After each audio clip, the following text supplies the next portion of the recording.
Northeastern Australia, here, where the wet tropics border the Coral Sea, lies a realm of staggering antiquity.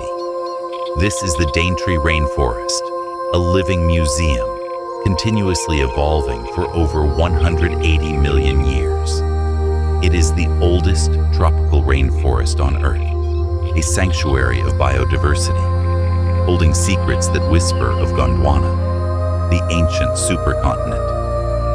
Within its verdant embrace, life thrives in a million miraculous forms. Ancient conifers stand sentinel over a complex tapestry of life.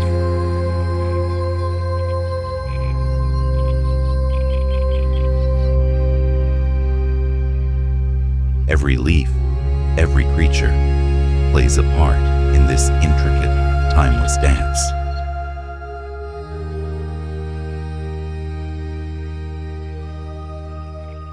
But look closer.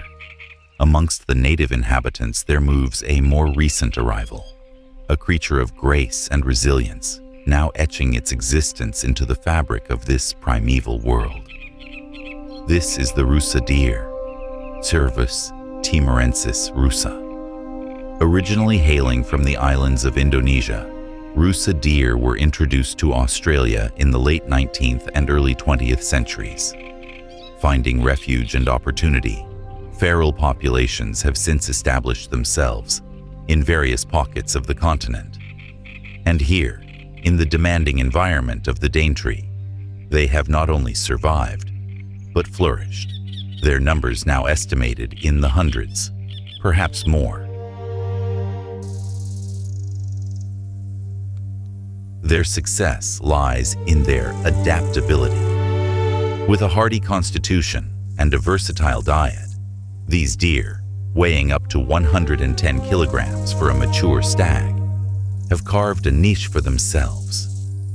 They are predominantly grazers, but will readily browse on a wide variety of rainforest plants, a flexibility that is key to their survival in this ever-changing environment. They are strong swimmers, an essential skill in this land of frequent floods, and possess keen senses, ever alert to the subtle cues of the forest. This summer, our story follows the fortunes of two distinct family groups. By the tranquil, yet deceptively powerful, Daintree River, live the riverbends. Led by an experienced matriarch, this group enjoys the relatively rich pickings of the riverine flats. Her newest fawn, barely a few weeks old, stays close, a fragile promise of the future. A resident stag, young but ambitious, keeps a tentative watch over them. Further inland, amidst the challenging inclines and shadowed undergrowth of the ridges, roam the ridge runners. Their matriarch, a more nervous individual, leads a smaller contingent. Here, the forage is perhaps harder won, the terrain more demanding, and watching over them, a formidable stag, his heavy antlers, a clear sign of his dominance and breeding success. Summer in the Daintree is a time of both bounty and extreme pressure. The wet season looms, promising torrential rain and dramatic change, while the ever-present heat tests the endurance of all.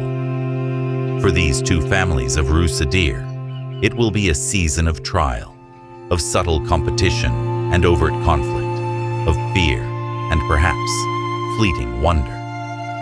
Their lives, intertwined by the shared landscape, will unfold against the backdrop of this ancient emerald realm. Their struggle for survival is about to begin. Dawn paints the Daintree in hues of gold and emerald.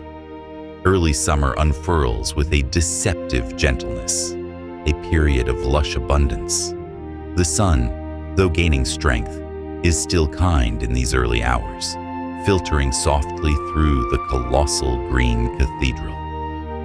For the Riverbend family, the day begins with the promise of easily won sustenance. The matriarch guides her offspring to the fertile banks where new growth is plentiful. Rusa deer are remarkably adaptable feeders. While they are primarily grazers, their diet here incorporates a wide array of grasses, herbs, and the tender shoots of rainforest plants. This dietary flexibility is a cornerstone of their success in such a competitive environment. Social structure within these groups is typically matriarchal. An experienced hind leads, her knowledge of safe havens and foraging grounds, crucial for the family's welfare. Young males, like this resident stag, will often associate loosely with female groups, awaiting their chance to claim dominance. For now, his presence is tolerated, a peripheral guardian. Higher up, in the labyrinthine ridges, the ridge runner family begins their day.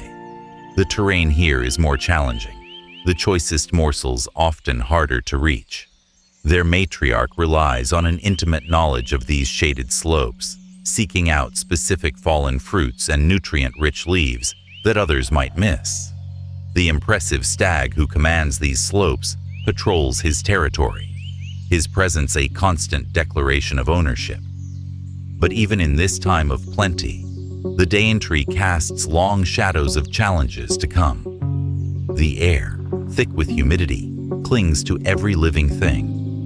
And with the moisture comes an explosion of insect life, a relentless buzzing irritant, and for the very young or weak, a drain on precious energy. Water, the lifeblood of the rainforest, also shapes the deer's existence. Rusa are surprisingly adept swimmers, a skill vital for navigating this network of creeks and rivers, especially when the wet season truly takes hold.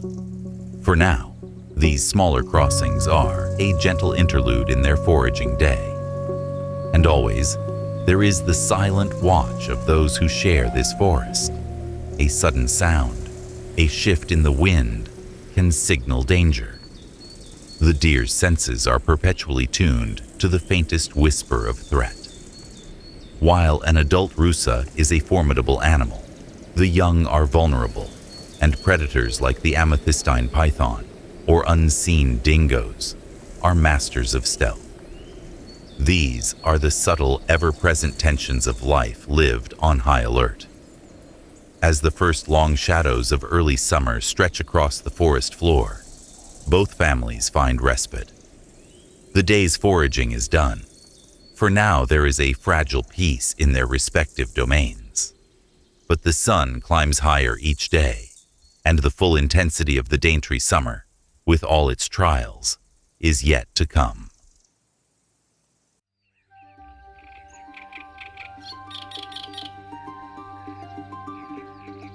The Daintree holds its breath. The long, sun-drenched days of early summer are numbered. A shift is coming, an elemental force that will reshape this ancient land. The tropical wet season arrives not with a whisper, but with a roar. This is no gentle shower. It's a monsoon, a force of nature that annually unleashes thousands of millimeters of rain upon this forest.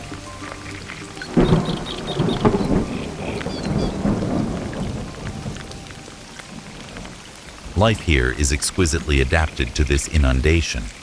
Plants possess specialized leaves to shed the relentless water, preventing fungal growth and ensuring they are not weighed down. The very architecture of the forest is sculpted by these seasonal floods. For the Riverbend family, whose lives are so closely tied to the great river, the deluge brings immediate peril. Their familiar foraging grounds are swiftly submerged. The matriarch knows the rising threat. Her experience guides them towards slightly elevated land, but the sheer volume of water is relentless. Danger can strike with terrifying speed. A flash flood, born from intense rainfall in the catchments above, transforms a familiar gully into a raging torrent.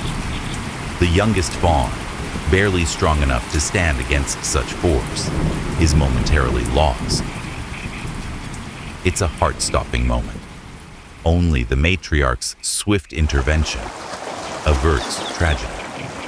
They reach a sliver of temporary safety, but the river now rages around them, a formidable churning barrier.